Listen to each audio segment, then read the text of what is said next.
Hello बच्चों, स्वागत है आप सभी का आपके अपने channel SS classes bye Sunita Singh में। मैं हूं सुनीता सिंह। तो चलिए आज पढ़ेंगे हम लोग class 10 CBSE chapter 4 carbon and its compound, यानी साइंस पढ़ेंगे आज हम लोग। और साइंस में भी क्या पढ़ेंगे? केमिकल साइंस, केमिस्ट्री पढ़ेंगे हम लोग। ठीक है, तो चैप्टर 4 का कार्बन एंड इट्स कंपाउंड है, जिसमें हम लोगों को पढ़ना है सोप्स एंड डिटर्जेंट्स। ठीक है, तो सोप्स एंड डिटर्जेंट ऐसा वर्ड है बच्चों, जिससे आप लोग डे टू डे लाइफ में हर दिन, और ख़ास करके अभी जब कोरोना वायरस फैला हुआ है, तो सोप के बारे में तो बहुत डिटेल में आप लोग जान चुके हैं। हाथ धोना है, हैंड वॉश करना है, तो किस चीज़ से करना है? सोप से करना है, या आप क्या कहते हैं उसे, हैंड वॉश से वॉश करना है हैंड। तो क्या है कहने का मतलब कि सोप्स के बारे में, मतलब ये तो आप जान गए कि क्लींजिंग एक्शन होता है सोप का। ठीक है, ये तो सारे बच्चे आज के डेट में जानते हैं। तो चलिए आज हम लोग डिस्कस करेंगे सोप के बारे में कि आखिर सोप होता क्या है, कैसे बनता है, और क्लींजिंग एक्शन अगर उसमें है तो क्यों है, किस प्रॉपर्टी के कारण उसमें क्लींजिंग एक्शन होता है, ये बात। ठीक है, तो चलिए स्टार्ट करते हैं अपना क्लास। तो बने रहिएगा एंड तक मेरे साथ बच्चों, ताकि आप लोगों को आज के बाद सोप या डिटर्जेंट में किसी भी प्रकार का कोई कन्फ्यूज़न नहीं रहेगा। मैं आपको डिटेल में सारा कुछ समझाऊंगी कि किस तरह से ये एक्शन करता है, क्यों सोप और डिटर्जेंट दो वर्ड आया, यानी सोप से ही काम क्यों नहीं चला, डिटर्जेंट का भी नीड हम लोगों को क्यों हुआ। तो ये सारी बातें आपको बारी बारी इसमें बताई जाएंगी, इसलिए बने रहिए अंत तक मेरे साथ। और चलिए पढ़ते हैं हम लोग। ठीक है, तो देखिए सोप्स का मतलब है, मतलब क्लींजिंग एक्शन, जो डर्ट को साफ करे वो सोप कहलाता है। बस एक अगर आम बोलचाल की भाषा में पढ़ते हैं साबुन के बारे में, तो क्या बोलना है? जो डर्ट को साफ करे। ओके, तो लेकिन केमिस्ट्री की भाषा में कैसे बोलेंगे? वो आम बोलचाल की भाषा है, लेकिन इसको अगर साइंस की भाषा में बोलना हो तो क्या बोलेंगे? सोप्स आर सोडियम और potassium salt of long chain carboxylic acid. ठीक है, अब देखिए तो सोप्स बनते कैसे हैं। तो पिछले, इससे पहले जो मैंने वीडियो डाला है इससे related carbon and its compound से, उसमें मैंने एक पढ़ाया था आपको रिएक्शन, जब एसिड पढ़ा रही थी मैं, तो उसमें पढ़ाया था स्पोनिफिकेशन। तो यहाँ पे फिर मैं एक बार उसको इंट्रोड्यूस करूँगी आप लोगों को, जो नए हैं वो लोग भी समझ सकेंगे। तो देखिए soap is made by process called saponification, मतलब सोप के बनने का एक प्रोसेस होता है, उसका खास नाम है जिसको बोलते हैं स्पोनिफिकेशन। सोप बनता है इसलिए इसको स्पोनिफिकेशन कहा जाता है। By the reaction between sodium hydroxide और पोटेशियम हाइड्रोक्साइड विथ वेजिटेबल और एनिमल ऑयल्स, यानी फैट्स। ठीक है, वेजिटेबल ऑयल्स या एनिमल ऑयल्स, समझ में आ रही बात? ये सारी बातें आपको पहले के वीडियोज़ में बताई गई हैं, तो वहाँ आप इसके बारे में और जानकारी चाहिए आपको तो वो वीडियोज़ आप लोग देखें तो आपके समझ में आएगा। ठीक है, तो देखिए तो इसके ये बनने का तरीका है। तो देखिए फॉर्मूला फॉर सोप है C17H35COONA, यानी सोडियम स्टेरेट 8 है ना लास्ट में लिखा हुआ। तो 8 का मतलब क्या होता है? Ester group. COO जो होता है वो क्या होता है? एस्टर ग्रुप होता है, इसलिए इसके नाम में क्या लिखा हुआ है? Sodium stearate. मैंने आपको नॉमेनक्लेचर भी बताया है, उसमें बताया था कि आपका ये सफिक्स अगर 8 लगा हुआ है तो आपको समझना है कि वो एस्टर ग्रुप है। ठीक है, यानी सोप के अंदर एस्टर ग्रुप प्रेजेंट होता है, ये एक जानकारी आपको हो गई। मान लीजिए कि ऑब्जेक्टिव क्वेश्चन आता है तो उसमें क्या आएगा, किस तरीके से आएगा, इसके लिए एक एक डिटेल पढ़िए कि एस्टर ग्रुप प्रेजेंट है। तो ये सोप का एक फॉर्मूला है। और भी सोप बनते हैं, मतलब कहने का अर्थ यहाँ पे ये है कि अगर आप कैसा ऑयल लेते हैं, वेजिटेबल्स ऑयल लिया आपने, एनिमल्स ऑयल लिया, किस तरह का ऑयल लिया, वो ऑयल, ये जो हाइड्रोकार्बन चेन है ये चेंज होता है, ये चेंज होगा, ये नहीं चेंज होता है। समझिए इस चीज़ को, जो ये पीछे का पोर्शन है COONA वाला, ये पोर्शन चेंज नहीं होता है। सिर्फ हाइड्रोकार्बन जो है ये आप जिस तरीके का ऑयल यूज़ करेंगे वैसा यहाँ पे आ जाएगा। लेकिन मैं यहाँ पे इसी का एग्जांपल लेकर बता रही हूँ आप लोगों को, ये बहुत फेमस है इसलिए इसका यूज़ मैं कर रही हूँ यहाँ पे, सोडियम स्टेरेट का। तो देखिए बनता कैसे है ये सोडियम स्टेरेट। तो देखिए यहाँ पे ट्राई एस्टर आप देख रहे हैं, एस्टर है ये CH2O CO C17H35 CHO। Valency आपको सब चीज़ मालूम है, tetra valency of carbon complete करते हुए हम लोग किसी भी चीज़ को लिखते हैं, कार्बन कंपाउंड्स में टेट्रा वैलेंसी कार्बन का कंप्लीट करना होता है। तो यहाँ पे क्या है? तो देखिए फॉर्मूला है ये, ट्राई एस्टर का फॉर्मूला है, आप लोग देख रहे हैं ट्राई एस्टर, एस्टर ग्रुप आप देख रहे हैं, ये देखिए एस्टर ग्रुप। लिखने का तरीका इसलिए ऐसा बनाया गया ताकि आपको रिएक्शन समझाने में आसानी हो। तो देखिए OCO लिखें या COO लिखें, कोई फ़र्क नहीं पड़ता है। केमिस्ट्री के अंदर रिएक्शन को इजी वे में दिखाने के लिए थोड़ा सा फॉर्मूला को उलटफेर हम लोग करते हैं, ठीक है। तो देखिए इसको ट्राई एस्टर नाम दिया गया या ट्राइग्लिसराइड भी इसे बोला जाता है। ऑयल और फैट मतलब यही है, ये जो आप ग्रुप देख रहे हैं यही है ऑयल और फैट, ठीक है। तो आप देखिए सोडियम हाइड्रोक्साइड के साथ रिएक्शन करेगा तो होगा क्या, ये जो सोडियम है ये Na+ बनेगा और ये OH- बनेगा, और यहाँ से भी आपका निकलेगा ग्रुप और यहाँ पे अटैच होगा, देखिए CH2OH, CH2OH, CH2OH, तो ग्लाइसिरॉल इसको बोलते हैं, ठीक है। ये ग्लिसरॉल का फॉर्मूला है। और ये सोप हो गया, 3C17H35 था, बैलेंसिंग कर दिया हम लोगों ने यहाँ पे, 3C17H35 COONA, Na जो यहाँ से निकल के आया वो यहाँ के पास आके अटैच हो गया। बात आई समझ में। तो इस तरीके से ये सोप बना। तो यही है आपका सोप, और इस रिएक्शन का नाम है स्पोनिफिकेशन, यानी ester reacts with sodium hydroxide और potassium hydroxide to give ester sodium salt of carboxylic acid, तो उसको बोलते हैं सोप, ठीक है। तो ये हो गया सोप के बारे में। अब आप देखिए यहाँ पे क्या है, दो बातें लिखी गई हैं कि आपका जो सोप बनता है वो किससे बनता है, सोडियम हाइड्रोक्साइड से और पोटेशियम हाइड्रोक्साइड से। तो ये जो दिया गया है कि सोडियम हाइड्रोक्साइड भी यूज़ कर सकते हैं आप, पोटेशियम हाइड्रोक्साइड भी यूज़ करते हैं। तो इसके अकॉर्डिंग साबुन भी दो तरह का होता है, ठीक है। एक साबुन होता है जो हम लोग क्या कहते हैं उसे, जो नहाने के लिए यूज़ करते हैं हम लोग, ठीक है, और जो कपड़ा धोने के लिए, एक दूसरा होता है कपड़ा धोने के लिए यूज़ करते हैं। तो दो तरह का सोप होगा, एक होगा सॉफ्ट सोप और एक होगा हार्ड सोप। तो सॉफ्ट सोप क्लियर है नाम से ही कि सॉफ्ट जो होगा वो हम लोग अपने ये नहाने के लिए यूज़ करते हैं, और दूसरा कपड़े को धोने के लिए यूज़ करते हैं, ठीक है। तो चलिए ये चीज़ हम लोग जानेंगे। जिसमें सोडियम होगा वो हार्ड होगा, जिसमें सोडियम होगा वो हार्ड सोप होगा, और उसका यूज आप लोग वॉशिंग क्लॉथ के लिए यूज़ करेंगे। लेकिन जिसमें पोटेशियम होगा वो सॉफ्ट सोप होगा। तो इतना क्लियर हो गया आपके दिमाग में। तो उस चीज़ को भी मैं यहाँ मेंशन कर देती हूँ, ठीक है। उसके बाद फिर हम लोग आगे बढ़ेंगे।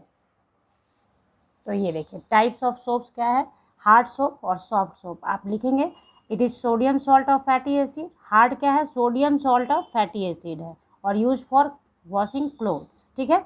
और सॉफ्ट सोप का क्या हो गया, it is a potassium salt of fatty acid use for bathing purpose, ठीक है। ये मैंने आपको पहले भी बताया, तो ये आप नोट डाउन भी कर लेंगे। तो ये हो गया सोप के बारे में। अभी ख़त्म नहीं हुआ है कहानी, ये तो सिर्फ सोप के बनने के बारे में था, कितने प्रकार का सोप होता है ये आपने जाना। अब तो देखिए अभी तक हम लोगों ने सोप के बारे में जाना है, ठीक है। तो देखिए डिटर्जेंट इंट्रोड्यूस क्यों हुआ, इसके को जानने के लिए सबसे पहले ये जानना action of soap with hard water. Hard water के साथ क्या एक्शन होता है सोप का। तो हार्ड वाटर कहते किसे हैं बच्चे, हैविंग कैल्शियम और मैग्नीशियम आयंस। वैसे वाटर जिसमें कैल्शियम बाइकार्बोनेट या मैग्नीशियम बाइकार्बोनेट डिजॉल्व होते हैं उसे क्या कहा जाता है, हार्ड वाटर कहा जाता है, ठीक है। ये जानना ज़रूरी है, तभी आप ये समझेंगे।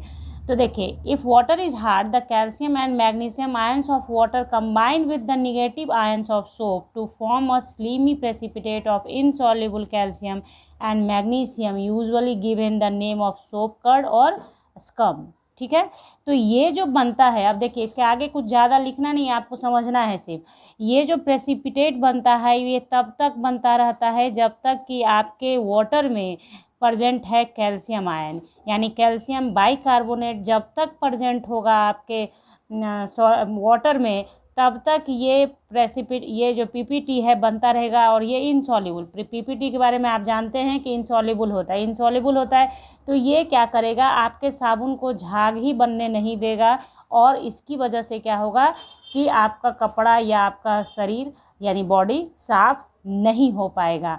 तो ये कारण है हार्ड वाटर में एक्शन ऑफ सोप ये होता है। अब यहाँ पे देखिए, आप एक चीज़ और समझ लीजिए, यहाँ क्या लिखा गया है, निगेटिव आयंस ऑफ सोप। तो ये समझना है आपको, ये जो मैंने लिखा है ये शॉर्ट फॉर्म है सोप का, जो पीछे मैंने पढ़ाया है आपको C17H35 COONA, इसी का शॉर्ट फॉर्म है। स्टेरेट को लिखने के लिए ST यूज किया गया, सोडियम स्टेरेट लिखते हैं ना, वहाँ पे लिखे थे सोडियम स्टेरेट, तो सोडियम स्टेरेट ये शॉर्ट फॉर्म है, ठीक है। तो इसको देखिए, अगर आप इसको लिखते हैं बच्चों तो आप ऐसे लिखेंगे, C17 है तो 17 कार्बन होना चाहिए, तो 1 1 2 3 4 5 6 7 8 9 10 11 12 13 14 15 16 और ये 17। देखिए 1 2 3 4 5 6 7 8 9 10 11 12 13 14 15 16 17, ओके। तो C17 आप सबको बैलेंस कर दीजिए, आप 2 2 कार्बन डालते जाइए, ठीक है। तो सॉरी 2 2 हाइड्रोजन डालते जाइए, टेट्रावैलेंसी पूरा कीजिए, ठीक है। तो ये इस तरीके से पूरा होता जा रहा है। हाँ, अब ये देखिए CH2 हो गया, लास्टली ये पार्ट बचा हुआ है, तो आप इसको जो दिखाएंगे, अब देखिए यहाँ मेरे पास जगह है नहीं, तो इसको आप देखिए कैसे दिखाएंगे हम, इस ऐसे सीधा लिखिए या नीचे लिखेंगे, कोई फ़र्क नहीं पड़ेगा बच्चों, केमिस्ट्री में ऐसे लिखा जाता है, इसलिए आप घबराना नहीं। C double bond O single bond ONA, ठीक है। तो ये इस तरीके से जो लिखा गया, तो ये इस पे निगेटिव चार्ज हो जाता है और Na पे पॉजिटिव चार्ज होता है। बात आ रही समझ में, Na पर पॉजिटिव चार्ज होता है, इसके वजह से इसको पॉजिटिव पार्ट ऑफ सोप कहते हैं। और ये जो पूरा पार्ट है ना, ये वाला, इस पार्ट को कहते हैं निगेटिव पार्ट ऑफ सोप। और ये आपको हाइड्रोकार्बन चेन हो गया, क्योंकि हाइड्रोजन कार्बन है। तो यही ये आपके बारे में आपको ये बताया गया, यहाँ पे जो लिखा गया निगेटिव आयन ऑफ सोप, ये है निगेटिव आयन ऑफ सोप। आप देख रहे हैं यहाँ पे निगेटिव आयन ऑफ सोप क्या कर रहा है, कैल्शियम के साथ रिएक्शन करके इनसॉल्युबल PPT दे रहा है आपको, और पॉजिटिव आयन जो Na+ है वो रिएक्ट कर लिया कार्बोनेट के साथ, ठीक है। तो यही चीज़ जो भी लिखा जाता है बच्चों, उसकी जानकारी आपको ज़रूर होनी चाहिए कि लिखा क्या जा रहा है, बताया क्या जा रहा है, ताकि कॉन्सेप्ट एकदम दिमाग के अंदर बैठ जाए और निकले नहीं कभी, ठीक है। तो ये हो गया, ये है आपका सोप, इतना बड़ा लिखना पड़ता है, या ये इतना बड़ा नहीं लिखते हैं तो मैं बताऊंगी अगले, ये ऐसे ऐसे करके भी लिख सकते हैं हम चेन के फॉर्म में, ताकि छोटा हो जाए। जब यहाँ से जैसे ये होता है ना, ये कार्बन है, यहाँ भी कार्बन, यहाँ भी कार्बन, तो इस तरीके से काउंट करते हुए आप 17 कार्बन लेके और फिर लास्ट में ये लिख देंगे, तो वो भी आपका स्ट्रक्चर हो जाएगा। लेकिन अभी चूँकि इनिशियल फेज है हम लोगों का, इसलिए मैंने ऐसे लिखा है। तो देखिए, इसी प्रॉब्लम को दूर करने के लिए डिटर्जेंट का इस्तेमाल करते हैं। सब कुछ सेम होता है, सिर्फ डिटर्जेंट का इस्तेमाल होता है। डिटर्जेंट का फॉर्मूला में थोड़ा सा का फ़र्क ला दिया जाता है सोप के फॉर्मूले में, तो डिटर्जेंट बन जाता है। और डिटर्जेंट क्या करता है, इनसॉल्युबल स्कम नहीं बनाता है विथ हार्ड वाटर, और इसलिए वो हार्ड वाटर में भी काम करता है। इसलिए हम लोग के घरों में जो आता है डिटर्जेंट पाउडर, भी हम लोग बोलते हैं कि डिटर्जेंट पाउडर या डिटर्जेंट टिकिया, तो क्या होता है, कपड़े को साफ़ करना है तो सफाई के लिए डिटर्जेंट वाला चीज़ इस्तेमाल करेंगे ज़्यादा, तो वो क्या होगा, ज़्यादा वो आपको इनसॉल्युबल प्रोडक्ट देगा ही नहीं, और वो आपको कपड़े को या साफ़ कर देगा, ठीक है। तो ये बात हुई। तो अब हम लोग जानेंगे डिटर्जेंट का फॉर्मूला क्या होता है, और उसके बाद हम लोग एक्शन ऑफ ये सोप का और डिटर्जेंट का क्लिनजिंग एक्शन सीखेंगे, ठीक है। तो ये देखिए डिटर्जेंट क्या होता है, दे आर जनरली अमोनियम और sulphonate salt of long chain carboxylic acid. The charged end of these compounds don't form insoluble precipitate with the calcium and magnesium ions in hard water। यानी hard water में जो present होता है calcium और magnesium ion, उसके साथ वो insoluble product नहीं बनाता है, जिसके कारण ये हार्ड वाटर में भी इफ़ेक्टिव होता है फॉर क्लींजिंग पर्पस। और इसी डिटर्जेंट का इस्तेमाल किया जाता है आपके क्या कहते हैं उसे, सर्फ बनाने में, शैम्पू बनाने में, ठीक है ना। तो क्या है, इसलिए कहा जाता है कि शैम्पू का यूज बालों को धोने के लिए हमेशा बराबर नहीं करते रहना चाहिए। उससे क्या होता है, बालों पे इफ़ेक्ट होता है, क्योंकि कितना भी है तो केमिकल है, डिटर्जेंट क्या है, केमिकल है। तो केमिकल अगर आप किसी सॉफ्ट चीज़ पे इस्तेमाल करते हैं बार बार आप देखिए कपड़े को भी आप धोते हैं डिटर्जेंट पाउडर से, तो एक समय के बाद क्या होता है वो फेड कर जाता है उसका कलर। क्यों कर जाता है? क्योंकि क्लिनजिंग एक्शन है, सब केमिकली रिएक्शन होता है और काम होता है, तो इसकी वजह से शैम्पूज़ का इस्तेमाल कम करने के लिए कहा जाता है। लेकिन वॉशिंग पर्पस के लिए लॉन्ड्री में या घर में हम लोग किसका इस्तेमाल करते हैं? डिटर्जेंट का ही इस्तेमाल करते हैं। तो इस तरीके से ये मैंने आपको क्या बताया है आज, सोप के बारे में पूरा डिटेल दिया, action of soap with hard water क्या होता है, फिर डिटर्जेंट का नीड क्या हुआ, क्यों हुआ ये। अब अगले क्लास में हम लोग पढ़ेंगे cleansing action of detergent and soaps. अब बहुत इम्पॉर्टेंट क्लास होगा वो, आपको समझना है, सीखना है कि किस तरीके से डर्ट निकल जाता है, कैसे निकलता है, ये मैं बताऊंगी अगले क्लास में, ताकि ये सारी बातें आपके दिमाग में फिट हो जाएंगी। उसके बाद जब अगले क्लास में पढ़ाया जाएगा तो आपके लिए इजी गोइंग होगा समझना। तो चलिए अब हम लोग मिलेंगे अगले क्लास में क्लींजिंग एक्शन के साथ। तो अगर अच्छा लगा हो और अगले क्लास में पढ़ाई जारी रखनी है तो चैनल को सब्सक्राइब कर लें, बेल आइकन को ज़रूर प्रेस कर लें, ताकि जब भी वीडियो जाए तो आपको नोटिफिकेशन मिले, ठीक है। और लाइक कर दें बच्चों और शेयर कर दें अपने दोस्तों के साथ। तो मिलते हैं हम लोग नेक्स्ट वीडियो में, तब तक के लिए bye, thank you, take care.